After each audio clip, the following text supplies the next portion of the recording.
Olá, meus queridos alunos, que saudade de vocês, como é que vocês estão nessa quarentena?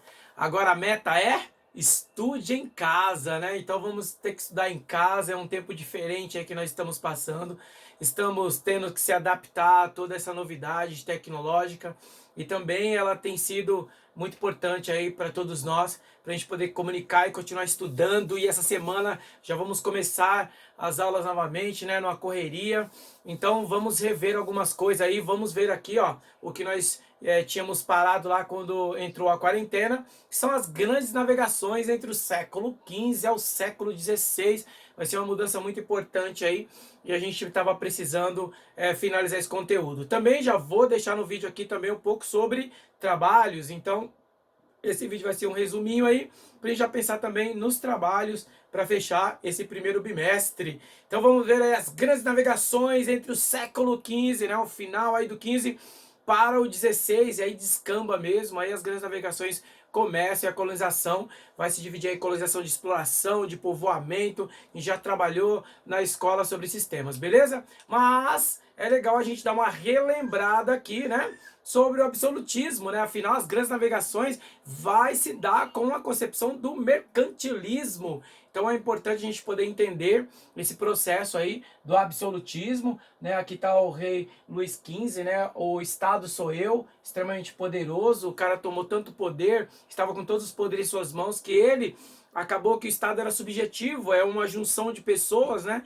Ele acabou então se tornando fisicamente, dizendo que ele era o próprio Estado, de tanto poder que ele tinha, e já discuti um pouco sobre isso. Então eu coloquei algumas coisas aí para a gente poder compreender aí, ó. Então vamos lá. Uma nova ordem política na Europa Ocidental a partir da formação dos Estados Nacionais.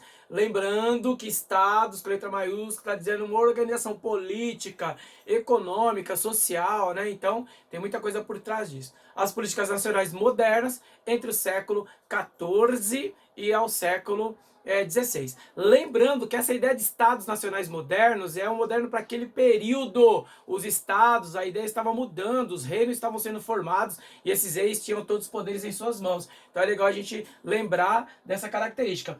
E aí, para o vestibular, é importante você entender que você pode encontrar como estados nacionais modernos, mas, dependendo do historiador que vai estar ali, você vai encontrar também como antigo regime. Então, quando você fala do antigo regime, você está, então, automaticamente falando dos Estados Nacionais modernos do século XIV ao XVI, que vai descambar aí, claro, nas grandes navegações com o mercantilismo.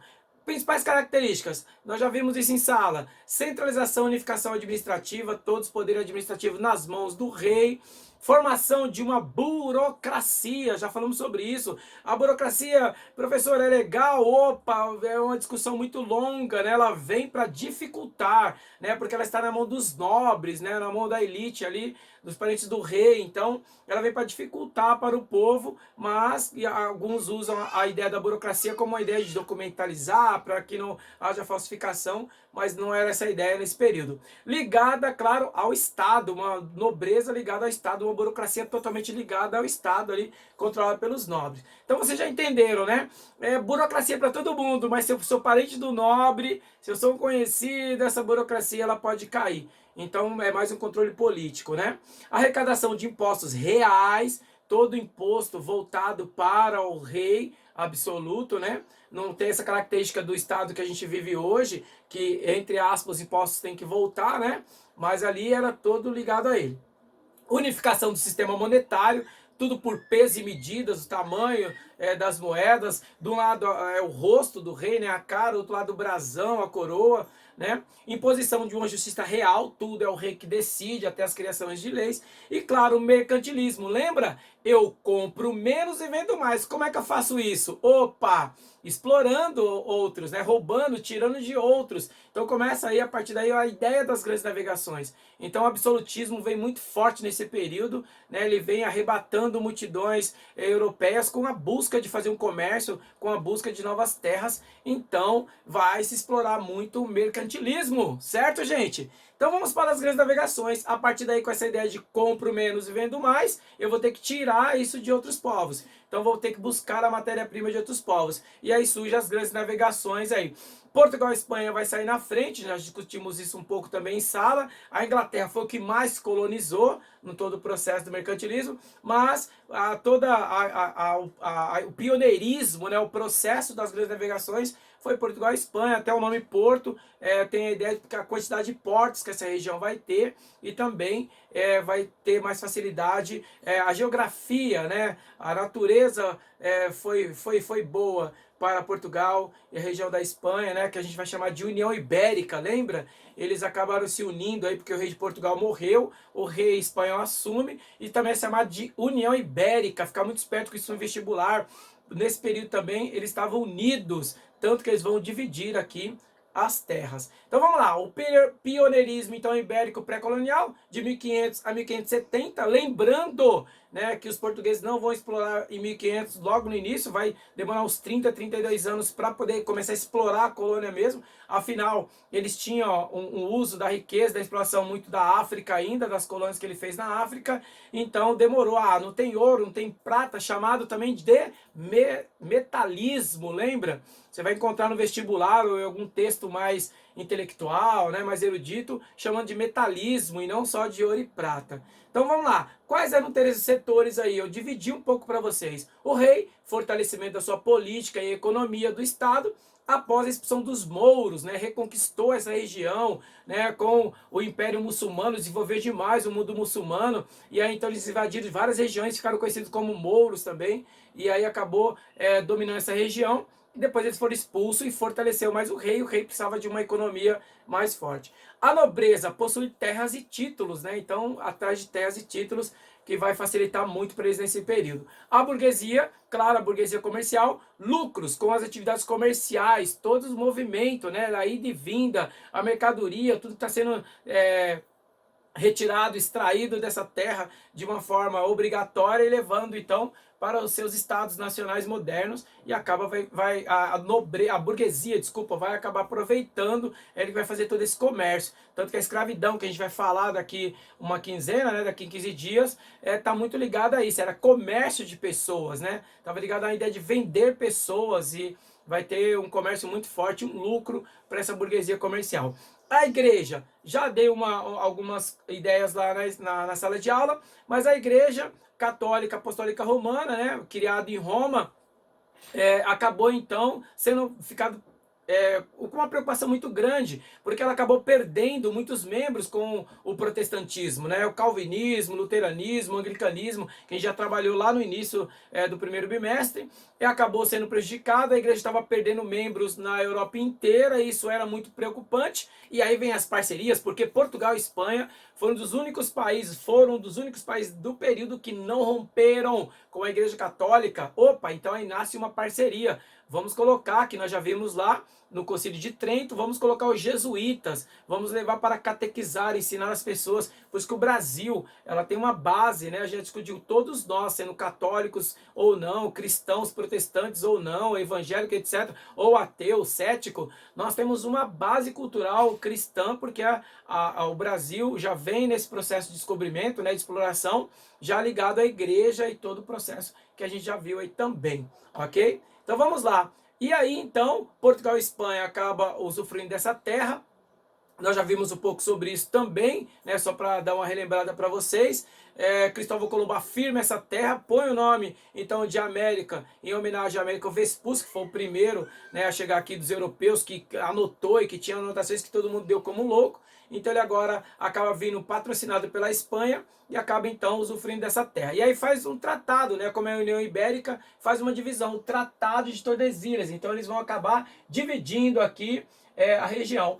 O Portugal resolve ficar só com o litoral, só a parte do litoral, tá bom, é um controle. Enquanto isso, a Espanha fica com todo o resto, né? Gigantesco. Tanto que até a divisão que a gente vai ver depois de capitanias hereditárias, né? Aqui a Espanha não conseguiu fazer capitanias hereditárias porque era muito terreno. Eles vão fazer reinos, né? Vão criar reinos, vão ter algumas capitanias dentro do reino, porque era muito grande, era a território que eles dominaram, do norte aqui ao centro, né? Até o sul, ele dominou tudo aí, a Espanha. E Portugal ficou então só com o nosso litoral, né? E aí, já dei a dica também para vocês lá ficar esperto, porque em 1492, né, já estava com esse tratado, 1496, né, fechando esse tratado, e depois diz que descobriu o Brasil em 1500, então tem que ficar esperto no vestibular, né, porque um é antes, né, porque já tinha toda uma política aí na União Ibérica, já dividindo essas novas terras aí chamados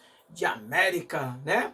Então vamos lá. Como que era a administração então portuguesa, né? Como é que os portugueses administravam? Então era muito comum, vocês verem essa imagem como a de Debré. O Debré tem muitas imagens nesse processo, onde eles chegam, faz uma missa, põe uma cruz, funda uma vila, geralmente com nomes cristãos ou nomes da Igreja Católica, né? Então já da Igreja Católica já liga tudo uma coisa na outra. Então quem passa aqui pelo litoral já vê a cruz, já sabe que aquele território já estava para Portugal. Espanha era uma forma aí, claro, que caminha também. Ele escreveu uma carta já e o rei carimba, opa, essa terra é nossa, é um documento. Por isso que 1500 tem essa importância aí de oficializar a terra, né?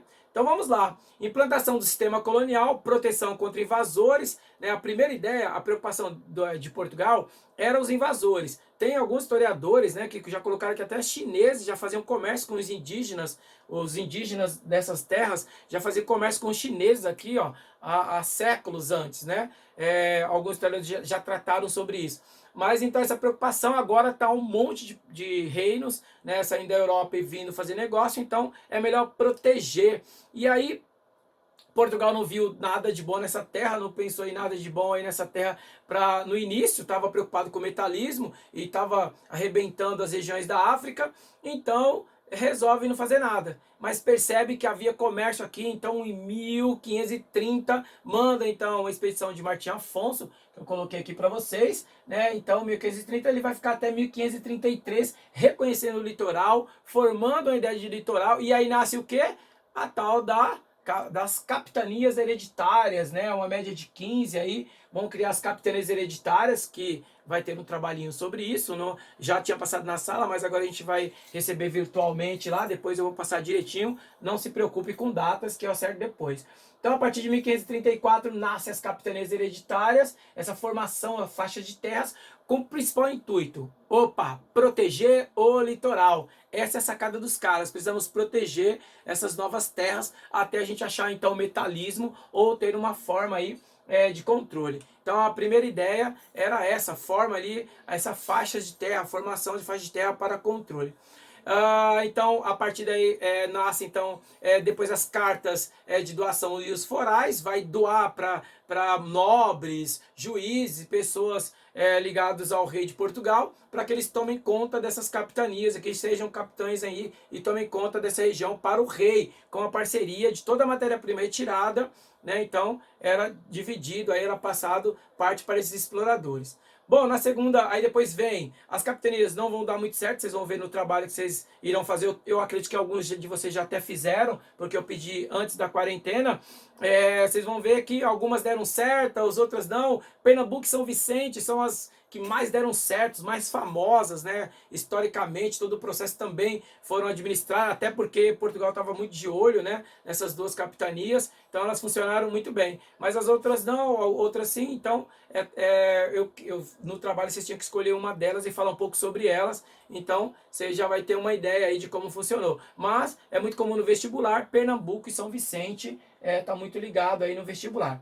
Bom, vai descobrir muita corrupção nas capitanias. Eles não tinham ideia do que havia várias capitanias, tá, pessoal?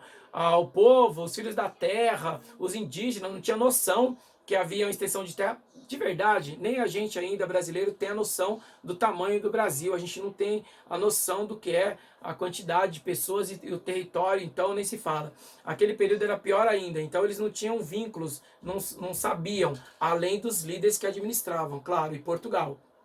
Bom, mas não vai dar muito certo, então em 1548 até 1640 virá então, surge o governo geral, Tomé de Souza, Mendes Sá, Duarte da Costa vai assumir essa região aí e acaba então sendo 3 governadores bem diferentes, cada um vai ter uma ideia política aí para administrar, um mais violento, outro mais apaziguador, outro mais moderador, mas tudo ali na exploração e não tem nem o que falar sobre isso porque eles vão explorar muito bem, claro, no início, a mão de obra escrava indígena, né? Então a gente vai ver aqui um pouco sobre o pau-brasil. Eles começam então, na semana que vem a gente vai falar um pouco sobre isso. Primeira exploração pau-brasil e, claro, a exploração da mão de obra vai ser indígena, tá bom?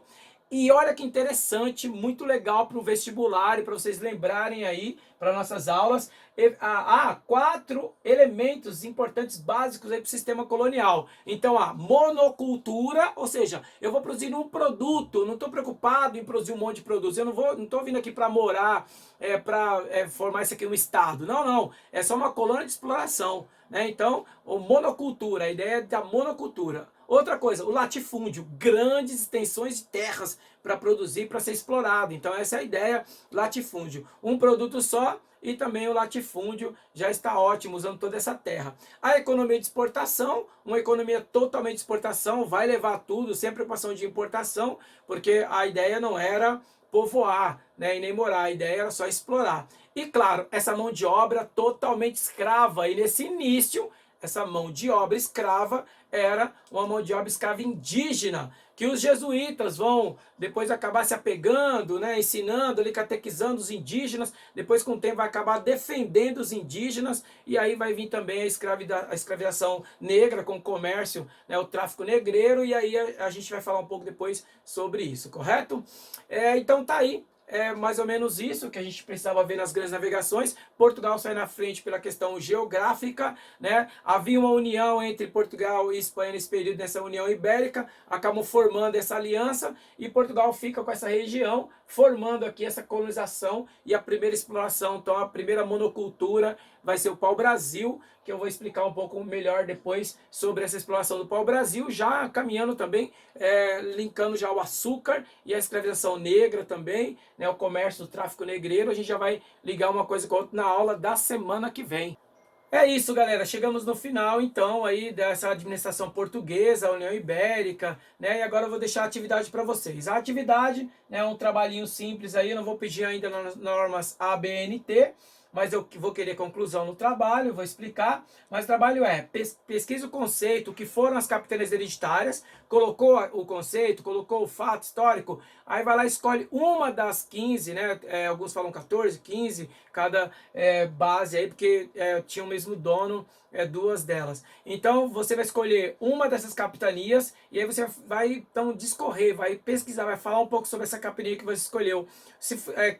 Qual o produto de monocultura, a exploração escrava, né, a corrupção, foi boa, não foi boa, então escolha, coloca o nome lá da capitania e discorra sobre ela, tá bom? Com conclusão, vou valorizar muito a nota da conclusão, deixe bem colocado lá a sua conclusão, que é uma ideia de opinião, se você gostou, não gostou, percebeu os fatos históricos, políticos, econômicos envolvidos ali na capitania, tá? Uma ideia de resenha. Aí vocês elaborem muito bem aí, que eu vou dar uma força na nota aí nessa conclusão, beleza? Trabalhinho bem simples, vou deixar bem explicadinho lá na pasta de tarefas ou barra de tarefas do Teams, ok? E aí vou avisar vocês, vocês pegam lá e aí coloco a data de entrega, de prazo, beleza? É isso, fiquem com Deus, bons ventos, amo vocês, até a próxima aula, valeu galera!